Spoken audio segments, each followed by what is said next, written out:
বাংলায় স্বাধীন সুলতানি আমল সম্পর্কে গুরুত্বপূর্ণ হাইলাইটস আমরা জানব।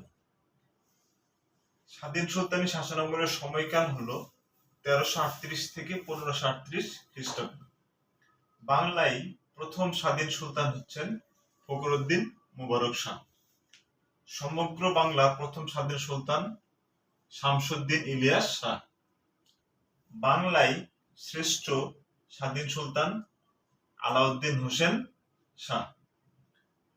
বাংলায় সর্বশেষ স্বাধীন সুলতান হচ্ছেন গিয়াসউদ্দিন মাহমুদ শাহ। সুলতানি আমলে বাংলার রাজধানী ছিল গৌড়।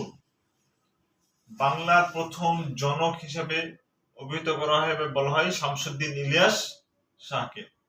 গৌড়ের বড় সোনা মসজিদ নির্মাণ করেন নুসরাত শাহ। বাঙ্গালা নামের প্রচলন করেন ইলিয়াস শাহ। বাংলাদেশের সবচেয়ে বড় মধ্যযুগীয় মসজিদ হলো ৬০ গম্বুজ মসজিদ।